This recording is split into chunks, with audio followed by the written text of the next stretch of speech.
Hi, this is Ashley Victoria Robinson coming to you from the Pop Spot here at BookCon, and I am joined by future Professor Xavier of the New Mutant class, Tomi Adeyemi! Thank you. How has BookCon been for you so far? Okay, so this has actually been the best day of my entire life. Go on. It's been, I was like, I'm hearing Tiffany Day, like, everything I ever wanted, how does it feel? It feels amazing. It feels amazing because we brought my new book out today. Mm-hmm. We brought the Siren out for the first time, and I signed it, and then I gave it to people. We only had like 20 copies, but so that lasted about 20 seconds? It was, well, I spent so long with my readers, so I was like, I don't know, I was like probably 2 hours in, and then we're out, and then I'm like, well, can we go into the super secret stash and get these readers?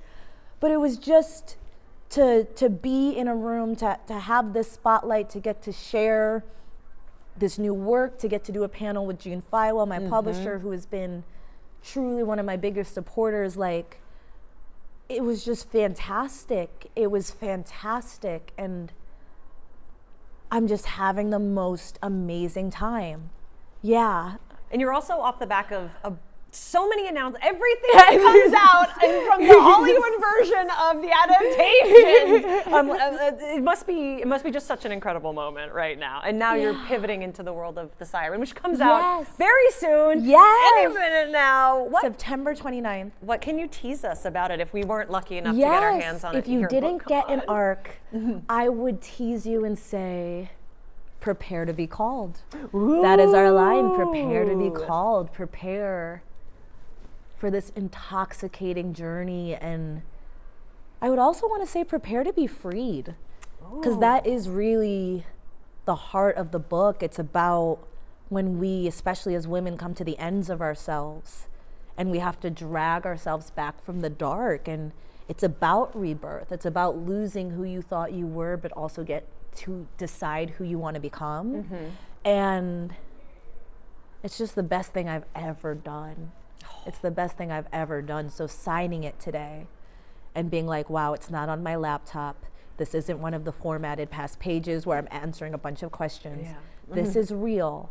That's my signature. This is a book and it's done. And it's like the sweetest wedding cake, every single book. And then I got to hand it to people who are now going to read the book. They're going to come back tomorrow. Explaining the process of literature, but I have to take myself through it because I'm literally like, wow, that's crazy. You're literally going to get feedback tomorrow. Someone is going to come and say, I stayed up all day and all night to finish it. Everyone has told me, they're like, it's unputdownable. Yeah. Like, people cannot stop. So everyone is finishing it. My readers do that anyway, but this one is really like, then suddenly. So I just feel this release. It's not even like I'm building up to September 29th or building up to the movie release. I'm like, everything you came to this planet to do, you have done. I think it's very fitting then that you called it the Siren, because we think of the Siren call, you're bringing people in, it's this like evolution. Yes, it really is. It's about the power, the enchantment. It's really about the magic we all have. But of course, it's from the perspective of my main character, who is on the outside. Her first year at Dartmouth, never felt like she fit in high school, doesn't think she's going to find anywhere to fit in when she gets to campus, and then she meets, Rue, she meets the Sirens, and she's like, what's that? I want to be that. And then the really devastating journey to try and become that. I'm really proud. How has your writing process evolved since wrapping up the Legacy of Orïsha? Because you said this is the best thing you've ever written. It seems like if it's about women sort of coming to the end and evolving, it's sort of not antithetical, but the next step from where we first met you as a writer. No, you're completely aligned with how cyclical it is, because when I wrote Children of Blood and Bone, that was the absolute best of me. That I was 23 years old, so that was... So at a crisp 25, the Siren is now coming out. Now it's been 2 years later, and I'm so happy. So prolific. So happy. It was just, I put everything I had into that novel, and it showed. And this novel, I in Children of Blood and Bone, I put everything I had into it. This one, I put everything I am into it. It's almost like she's a professional writer. What a good line. You know? And I feel the difference. Jean Feiwel described it. She's like, there's a command. There's a confidence in the storytelling. And there you have that. It's to be able to be someone who loves stories her whole life. My name is basically just Tome. And to be able to craft something like this, to reach that level of storytelling, understanding, to be able to almost make myth, if not make myth, because there are levels to this story stuff. It just, again, my soul is very harmoniously like, yeah, this is what we came to do.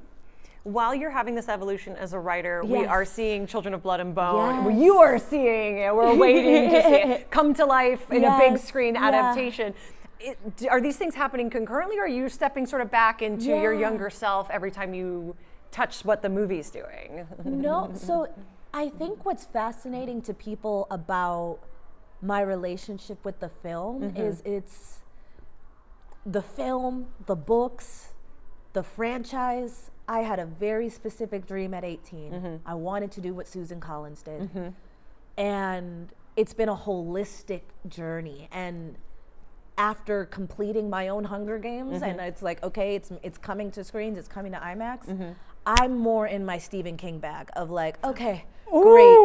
I was like, you do, I was like, that's cool. I was like, we're cool. Like I put everything in because I had to. Who else was going to go through life and death like 8 different times to get all of these books written and to get this thing to screen? But now there's like 8 billion people at Paramount.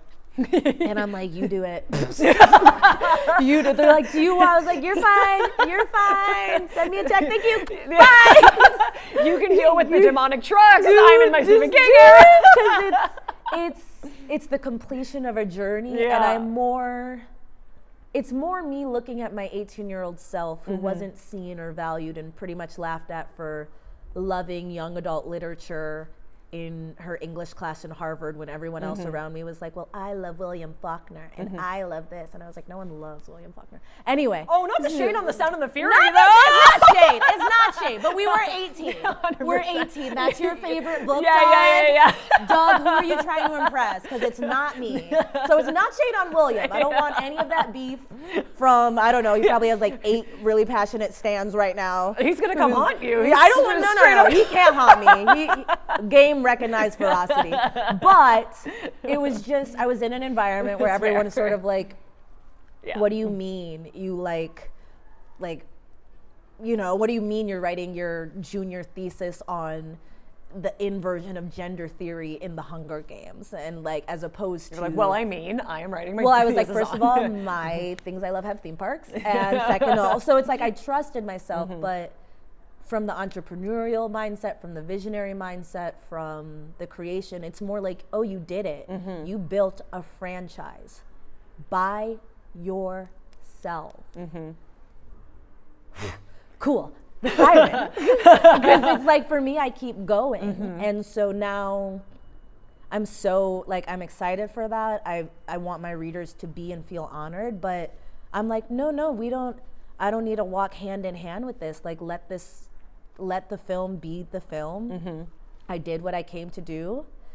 And now I have a whole new world and story to share with the people who have been with me throughout this entire journey and the people who are going to meet me where I am now. Yeah, very much what's next. Yeah. I know you're a Leo sun, Aquarius moon. Thank you. So I can't let you go without asking, how is having 7 planets in Aries treating you in this moment? Oh my goodness. Okay, well, on the positive side, what is Aries? They are when they're, I guess this is a track field. So they go. What I appreciate about Aries energy is it goes even if you're not ready and strapped in, because that's not very Leo. Sagittarius is the freest fire sign. Leo, it's regal. Yeah. You know, so it's like as fun as we are, as wild as we are, it's like we do have a throne. We sit, we clock. Is the kingdom good? Are the edges laid? Okay. Yes. So we don't just go. We like to, and I have a lot of Virgo placements too. So like I'm really like, let's align and color code. That's how she could build a franchise. Exactly. No, I got a lot of Virgo in caps. So I was like, no, I was made to build franchises. But so on the positive side, I'm so excited that it's manifested in truly a new beginning. I am having the best day of my life. On the other side, I felt like someone had plugged jackhammers into me, and I was like this. Yeah. And I was like, oh, I can't. I've never needed a new moon to like crest. Yes. I was like, I need you to crest. Please. I need you to break, because I literally I was like Talladega Nights. It was like, oh my goodness. I don't like feeling this way. So jazzed, and I gotta go, and that has to be fixed, and I should build that, and I should probably move there, and I should, like, please. Thank you, please, thank you. So I now that was all really manifested in the new beginning and this new book era, I'm like, thank you. But we can go to Taurus now. Yeah, we can calm down and touch grass a little bit. Taurus are so stable. Oh, they're the best. They're so calm. We need them in our lives. I need them. I have like 33 of them. And my little sister's one. And then what I like to do is like dance moms. I like to make like a chart and be like, you're my favorite Taurus. My little sister always wins, but the second spot is up for grabs. Ooh, yeah. Okay, so all the Tauri out there. Yes. Get a if Tomi. you want to be in a hierarchy based off how much I love my sister, but also Tauruses, DM me. Thank you so much for joining us here in the Pop Spot today. Thank you.